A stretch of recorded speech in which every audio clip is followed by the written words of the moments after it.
제장 김학구입니다. 체불임금은 임금절도이며 근로자에 대한 경제적 범죄행위, 살인행위입니다. 위니아전자 매니팩처링 가전 3사에 대한 체불임금은 현장의 근로자는 물론이며 그 가족의 삶까지도 천길낭떨어지 벼랑 끝으로 내모는 경제적 살인 행위인 것입니다. 노동자들이 일을 하고도 임금을 받지 못하는 임금 체불액은 매년 증가하고 있으며 2022년 1조 3,472억 원, 23년 1조 7,845억 원, 2024년 11월 기준 1조 8,659억 원이며 역대 최대이며 집계되지 않은 피해를 생각한다면 2조 원을 돌파할 수 있습니다. 지금도 현장에 수많은 노동자와 그 가족들의 삶이 체불임금으로 인해 생활고로 생지옥과 같은 하루하루 삶을 연명하고 있습니다. 대유그룹의 위니아 가전 3사에 대한 체불임금은 2022년 4월부터 24년 12월까지 임금 및 퇴직금은 약 1,200억 원입니다. 이는 역대 최대 최악 규모입니다. 박영우는 2023년 10월 26일 국회 환경노동위원회 국정감사 증인으로 출석하여 체불임금 변제를 국회와 국민, 위니아 가전 3사 종업원들에게 몽베두 골프장을 팔아 수백억 원의 자산 매각을 통해 변제하겠다라고 분명히 약속한 바 있습니다. 하지만 그 시간 이후 위니아 노동자에게 돌아온 것은 10원 하나 없습니다. 박영우는 체불임금에 대한 지불 능력이 없는 것이 아닌 의지가 없습니다. 철저히 국회와 국민 그리고 가전 3사 종업원에 대한 기만행위로 일관하고 있습니다. 그 시간 이후 체불임금 근절법이 개정됐지만 위니아 3사에 미치는 영향은 크지 않다라고 감히 판단합니다. 또한 2024년 3월 박영우 구속 이후 2024년 12월 19일까지 14차 공판을 진행하고 있습니다. 지난 12월 14차 공판에서는 박영우에게 검사구형 10년이 있었습니다. 내용은 재계순위 50위 이내의 대형그룹이 대규모 임금과 퇴직금 미지급 사태이며 강자가 약자인 임직원을 괴롭힌 사건이다. 노동자의 피와 땀으로 기업이 운영되었고 일한 만큼 노동의 대가를 받아야 한다.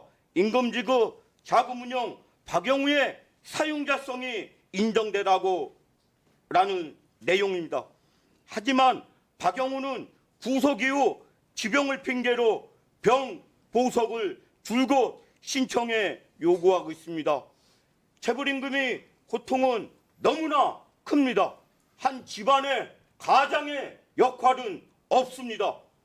자녀들은 학업을 중단하고 4대 보험 체납 등으로 병원 진료마저 불가능하며 가장은 산산조각 파탄나고 있는 상황입니다. 또한 위니아는 최근 2명의 종업원이 임금체불 법정 권리에 따른 금전적, 정신적 고통으로 인해 운명을 달리하시는 일까지 발생하였습니다.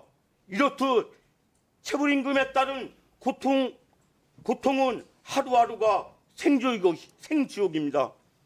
반드시 박영우는 국정감사에 약속했던 변제 계획을 이행해야 할 것입니다. 또한 대유그룹과 남양유업관에 관해 계약금 640억 배상 판결이 오늘 2월경으로 결정된다라고 알고 있습니다. 남양유 승서시 2023년 국회에 약속한 대로 임금 변제에 내놓아야 할 것이며 반드시 피해 노동자에게 지급해야만 합니다. 가정 3살의 종업원의 요구는 분명합니다. 지난 21대 국회 국정감사에서 약속했던 체불임금 변제 계획서를 즉각 이행하라. 존경하는 위원님들, 체불임금은 경제적 살인행위입니다. 두 번 다시 체불임금으로 이 땅에서 고통받고 살아가는 국민들이 없었으면 좋겠습니다. 박영우의 체불임금 해결에 대한 의지, 진정성이 없다면 반드시 이 사회로부터 영원한 격리가 될 수 있도록 입법을 추진을 요구합니다. 존경하는 안호영 위원장님을 비롯하여 여야 위원님들께 심도 있는 임금 청문회를 위해 청문회 기일 연장을 요청드리며 최근 3년 동안 체불 임금액은 약 5조 원을 넘었으며 그 피해 노동자는 776만 명입니다. 조속한 시일 내 국회와 관계기관의 체불임금 대책 특별위원회 상시 운영기구가 매우 시급한 상황으로 본 환노위에서 추진해 주신다면 감사하겠습니다.